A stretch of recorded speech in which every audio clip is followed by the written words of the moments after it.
बच्चों good morning, बच्चों good morning, बच्चों गुड मॉर्निंग। बच्चों आज हम लोग विचार करेंगे, बहुत मजेदार टॉपिक हम लेके आए हैं आप सबों के बीच में। बहुत मजेदार टॉपिक के बारे में आज हम लोग विचार करेंगे। और बच्चों टॉपिक का नाम है हम लोग का मोल कॉन्सेप्ट। और बच्चों ये जो मोल कॉन्सेप्ट है इनके बारे में थोड़ा हम बात करना चाहते हैं। बच्चों मोल कॉन्सेप्ट हम लोग का ये टॉपिक, ये चैप्टर हम लोग स्टार्ट होती है क्लास 9 से। और क्लास 9 अगर बेस्ट ना हो तो हम हायर क्लास कैसे बेस्ट करें, तो बच्चों हम लोग बहुत प्यार से, बहुत अच्छे तरीका से आज हम लोग विचार करेंगे मोल कॉन्सेप्ट के बारे में। तो आर यू रेडी? तो बच्चों सबसे पहले हम लोग विचार करेंगे मोल कॉन्सेप्ट। हर चैप्टर का एक फादर होता है, तो इस चैप्टर का फादर कौन है जानते हैं? एवोगाड्रो। तो सबसे पहले हम लोग विचार करेंगे एवोगाड्रोज के बारे में, ठीक है? तो एवोगाड्रोज क्या है? एवोगाड्रोज एक नंबर है, एवोगाड्रोज नंबर। एवोगाड्रोज तो ये आपके एक वैज्ञानिक का नाम है, और लेकिन हम लोग उस वैज्ञानिक के बारे में पढ़ेंगे नहीं, उसका जो एक नंबर दिए उस नंबर के बारे में विचार होगी। जरा प्रेम से सुनिएगा। अच्छा एक चीज मैं आपसे एक विचार करता हूँ। मान लीजिए आप दुकान से 100 ग्राम वस्तु खरीद के आ गए और सारे दाने को हम बोलेंगे, सारा उसके ग्रेन्स को गिनना है, तो क्या आप गिन पाएंगे? नहीं गिन पाएंगे। हम आपको कह रहे हैं कि मान लीजिए आप 100 ग्राम वस्तु दुकान से खरीद के लाए, उसके प्रत्येक दाने को गिनना है। गिनने सक जाएंगे, टाइम लगेगी लेकिन सक जाएंगे। आप गिनने इसलिए सकेंगे क्योंकि वो आंख से दिखता है।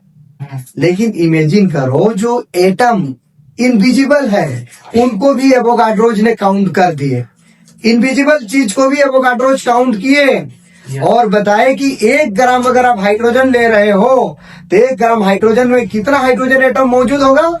इनका विचार देखो, 1 ग्राम हाइड्रोजन में इतना हाइड्रोजन एटम्स मौजूद होगा। 6 पॉइंट याद करते जाना है। मैं पूछूंगा अभी आप लोगों को, जस्ट 1 ग्राम हाइड्रोजन में कितने हाइड्रोजन एटम्स मौजूद है? 6.022 इंटू 10⁻23। ओके, तो ये नंबर जो एवोगाड्रोज कैलकुलेट करके बताए, इसी का नाम पड़ा एवोगाड्रोज नंबर। यही नंबर हम लोग एवोगाड्रोज नंबर बनी, इसी नंबर को हम लोग एवोगाड्रोज नंबर कहते हैं।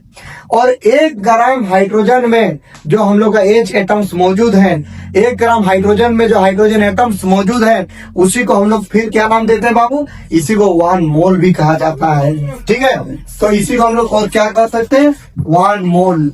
1 मोल मीन्स इतना पार्टिकल्स। 1 मोल में कितने पार्टिकल्स होते हैं? पहले बात को समझिएगा। 1 mole particles equal to 6.022 into 10⁻23 particles. बात को पहले प्रेम से समझिए। 1 mole particles equal to 6.022 into 10⁻23 particles. Particles का मतलब क्या हो सकता है? पार्टिकल्स का मतलब एटम्स हो सकता है, पार्टिकल्स का मतलब मॉलिक्यूल्स हो सकता है, पार्टिकल्स का मतलब आयंस भी हो सकता है, ठीक है? तो 1 mole particle, 1 mole atoms equal to इतना atoms, 1 mole molecules equal to इतना molecules, 1 mole ions equal to इतना आयंस। Okay, 6.022 into 10⁻23। और this number is also called Avogadro's number. इसी नंबर को हम लोग क्या कहते हैं? Avogadro's number. Avogadro's number is denoted by Na और No। Avogadro's number is denoted by Na और No। कोई एनसीईआरटी बुक आप पढ़ेंगे तो No भी मिलेगा, कोई बुक में Na भी मिलेगा, ठीक? आप Na जरा ध्यान से सुनिएगा बेटा, आप Na कभी ऐसा मत लिखना। अगर आप Na ऐसे लिखेंगे तो ये सोडियम को रिप्रेजेंट करेगा। ये सोडियम का सिंबल, ये हम लोग का सिंबल हो गया सोडियम को हम लोग Na से रिप्रेजेंट करते हैं। तो हम लोग क्या लिखेंगे? Na लिखेंगे, लेकिन ए भी हम कैपिटल लेंगे। बात समझ गए क्या? ए भी क्या लेंगे? कैपिटल लेंगे। तो हम लोग अभी तक विचार किए एवोगाड्रोज नंबर को Na और No से रिप्रेजेंट करते हैं, और 1 मोल इक्वल टू इतना पार्टिकल्स होती है, या 1 एवोगाड्रोज नंबर बराबर भी अगर हम आपको बात करें तो इतना होगा। अब यहाँ पे मैं आपको बहुत मजेदार वाला बात बताने जा रहा हूँ। देखो ये जो नंबर आपको मिला, कितना ग्राम हाइड्रोजन का है? कितना ग्राम हाइड्रोजन में मौजूद है इतने हाइड्रोजन एटम्स? 1 ग्राम में। 1 ग्राम में मीठा हुआ इसमें? ठीक।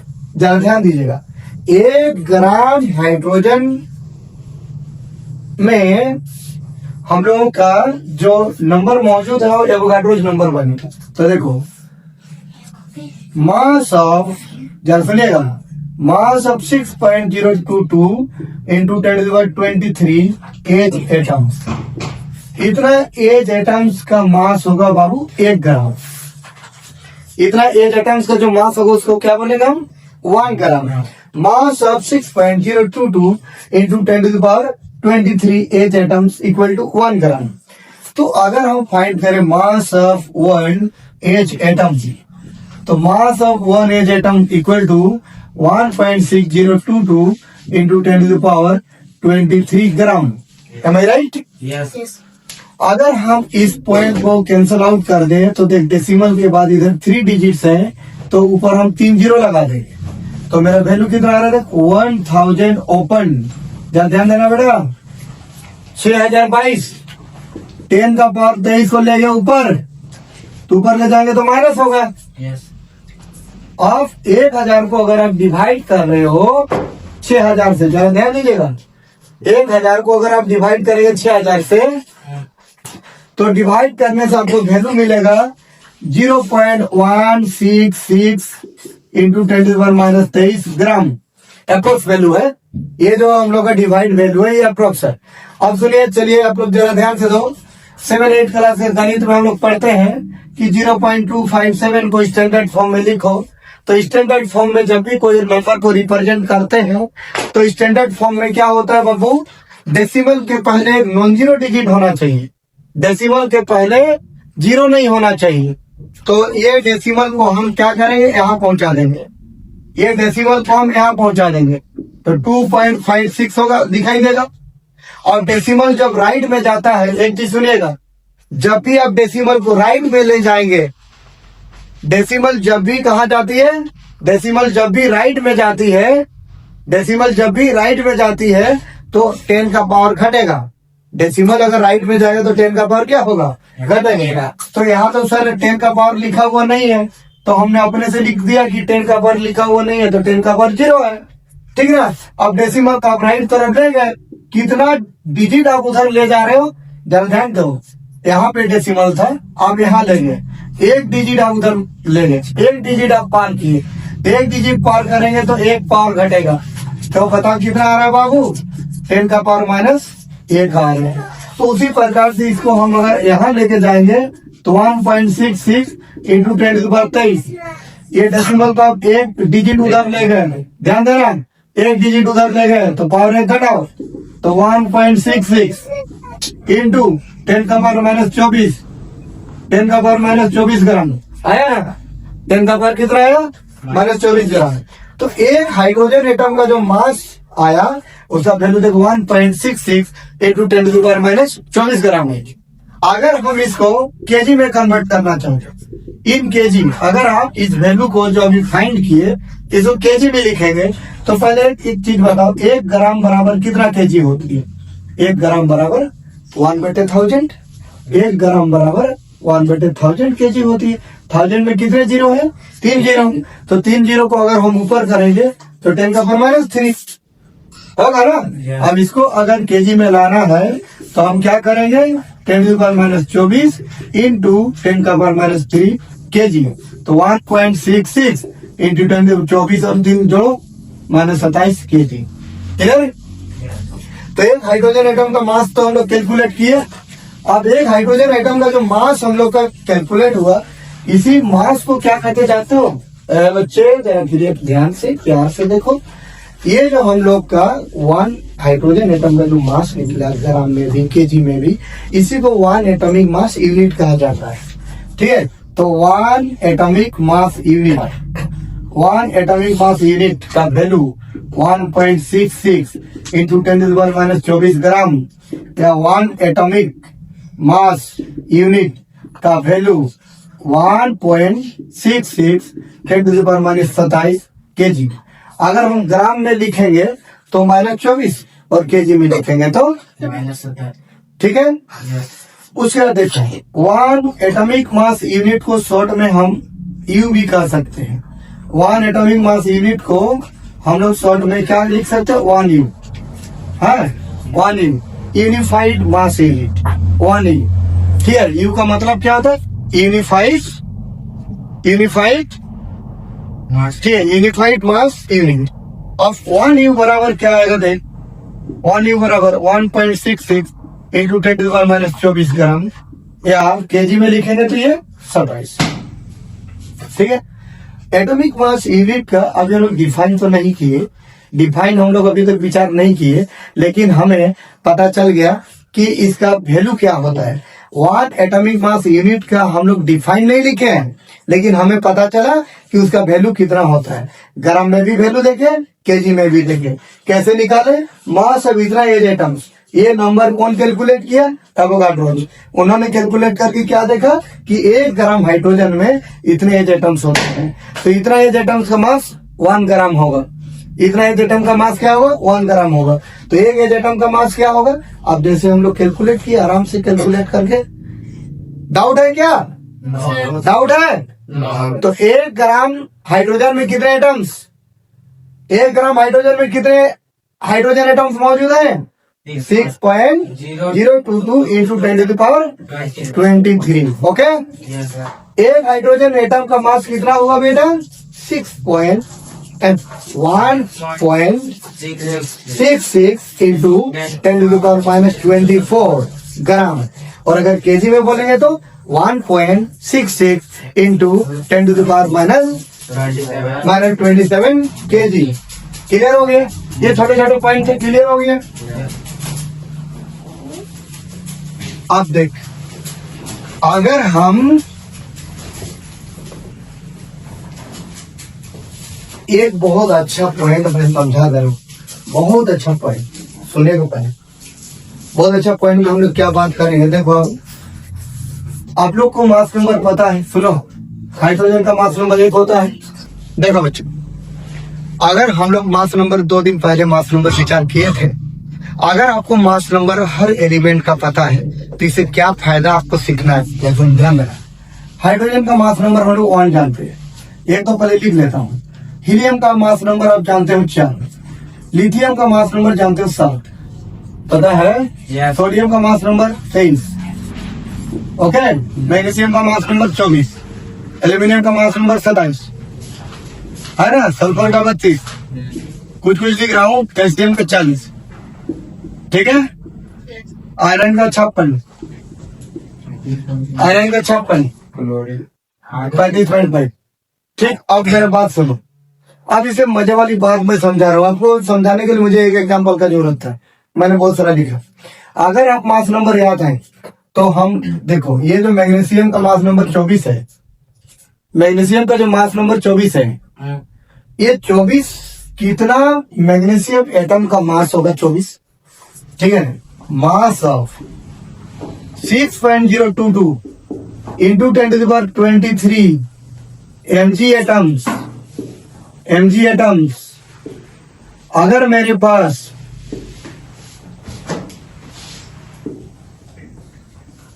इतना अगर mg एटम्स हैं, 6.022 इंटू 10⁻23, इतना अगर mg एटम्स होगा तो इतना mg एटम्स का मास कितना होगा। देख, mg का मास नंबर क्या याद किए हो, mg का मास नंबर याद कितना किए हो, 24, तो ये हो जाएगा आपका 24 ग्राम। मास ऑफ इतना mg एटम्स क्या होगा, 24 ग्राम। तो उसी प्रकार से जैसा मैं mg एग्जाम्पल में समझा रहा हूँ, सबको ऐसे समझाना है। Mass of what mg atom, देखो एक mg एटम का मास क्या होगा, 24/6.022 इंटू 10⁻23 ग्राम होगा। Any doubt?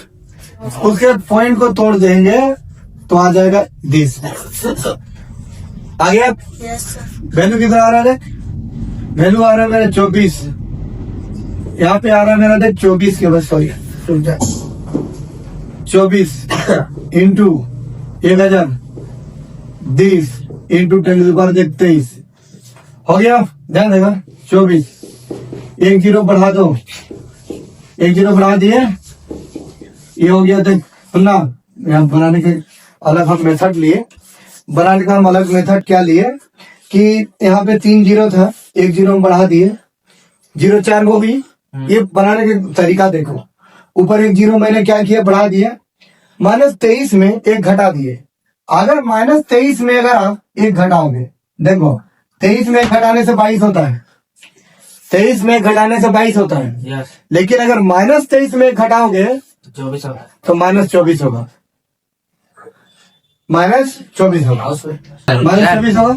अब इसी को देखो, हमने क्या बताया कि ये जो डेसिमल है, डेसिमल, आप डेसिमल को तोड़ दिए तो आपको 1000 ऊपर आ गया। नीचे वाला डेसिमल तोड़ने से ऊपर आता है 1000, तो 1000 आ गया। अब 1000 आने के बाद देख, ये 24 को कुछ मत करना, इसको इससे गुना करेंगे तो 24,000 होगा। इसको गुना करो तो 24,000 होगा, लेकिन गुना नहीं करेंगे, गुना नहीं करेंगे। 1 जीरो मैंने इसमें क्या किया, बढ़ा दिया। 1 जीरो में अगर 1000 में 1 जीरो बढ़ाओगे तो 10,000 होगी। तो 1 जीरो अगर तुम बढ़ाते हो, जैसे देख एक नंबर ले रहा हूँ, 2570 है मान लो, और इधर 10 का पावर -20 है। अगर मैं 2570, एक 0 पहले से है, आप 2 जीरो बढ़ा दिए, तो 2 जीरो बढ़ाओगे तो 2 जीरो घटाना भी पड़ेगा, तो -20 में 2 घटाओ, 3 जीरो बढ़ा दी। नहीं पहले से 1 जीरो है, 1 जीरो पहले से 2 जीरो में बढ़ा रहा हूँ। तो इससे क्या हुआ कि -20 में अगर हम 2 जीरो बढ़ाएंगे तो -22 को होगा। तो उसी प्रकार से -23 में अगर -23 में सॉरी एक इधर यहाँ बढ़ाए तो 1 घटाएंगे, तो -23 में अगर 1 घटा देंगे तो -24 को होगा। ठीक है, यहाँ से 2 बढ़ा रहा हूँ तो यहाँ 2 घटा रहा हूँ। तो अब इसको अगर 10,000 को अगर इसे भाग देंगे ना तो इतना वैल्यू आएगा। आप घर में करके देख लेना, ये सब हम लोग पढ़ा के क्लियर हो गया है। ठीक है, अब देख आगे बेटा क्या होगा।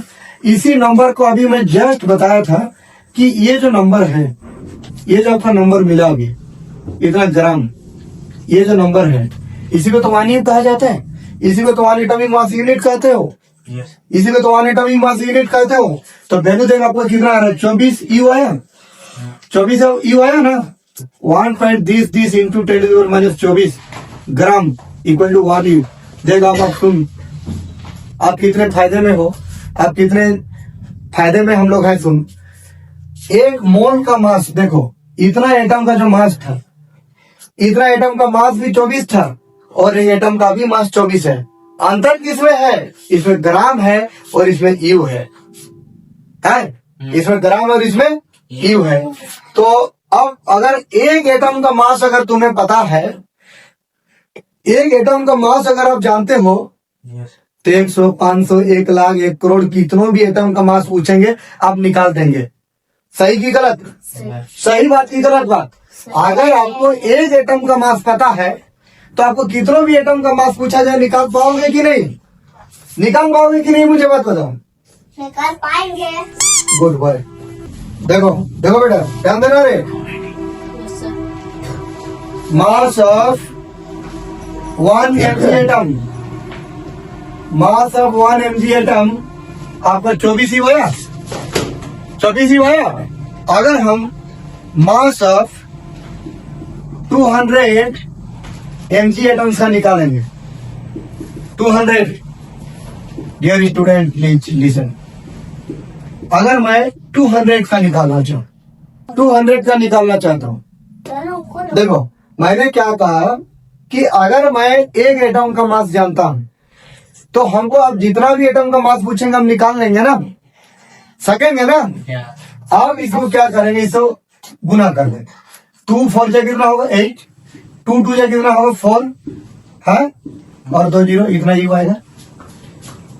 अब अगर क्वेश्चन कहता है भाई आंसर आप ग्राम में दीजिए, ग्राम में आप 1 यू बराबर तो जानते हो, जानते हो, जानते हो कि नहीं बताओ। 1.66 इंटू 10⁻³ कितना, -24 ग्राम। अब इसको गुना कर दीजिए, आपका निकल गया 200 mg एटम का मास निकल गया।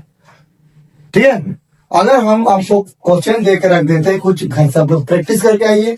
500 सल्फर एटम का मास निकल गया, 500। देखो सल्फर का मास नंबर अभी जस्ट पढ़े हो 32 होता है, तो एक एटम का मास ऑफ 1 एस एटम 32, और यहाँ यू लिखोगे 500 का 32 इंटू 500 गुना कर देंगे, यू में आंसर आ जाएगा। अगर यू को आप ग्राम में लाना चाहते हो तो इतना से गुना कर देंगे। बात तो समझो, कहानी एकदम स्ट्रेट जा रहा है, कहानी एकदम पैरेलल है, प्रॉब्लम नहीं है कहीं। हम जैसे सल्फर का मास नंबर 32 जानते हैं, तो 32 जो हम लोगों को पता है, तो ये तो एक एटम का भी मास होता है ना। जैसे mg का मास नंबर 24 जानते थे, तो मास ऑफ 1 mg एटम 24 ही होगा। तो उसी प्रकार से मास ऑफ 1 सल्फर एटम 32 ही होगा। तो 500 का तो इसको गुना कर देंगे तो निकल गया, निकला कि नहीं? Yes. लेकिन आंसर यू में आएगा। आपको अगर ग्राम में चाहिए तो 1 यू बराबर जानते हो क्या? क्लियर हुआ कि नहीं? बात पहले क्लियर हो रही नहीं, मुझे बताओ। बात क्लियर हो रही है तो फिर प्रॉब्लम नहीं है। तो उसी प्रकार से हम आपको कुछ और क्वेश्चन दे दे रहे हैं। 500 सल्फर एटम्स हो गए, 500 सल्फर एटम्स का मास देखना, ठीक है। 230 एन एटम का मास देख के आओ, चर्चा करके आओ, घर में थोड़ा टाइम दे के आओ। अगर मान लो आपके पास 400 सी एटम्स हैं, सी एटम का मास थोड़ा चर्चा करके आओ। 10 का पावर 6 एफी एटम्स का मास क्लियर करके आओ। तो इतने सारे आपके पास प्रैक्टिस करने का है। ये सब आप घर में प्रैक्टिस करिए, मजे में प्रैक्टिस करिए, खेलते खेलते प्रैक्टिस करिए, लेकिन कॉन्सेप्ट से पढ़िए। बाय बाय बच्चों, आज के लिए यहीं तक, फिर मिलते कल।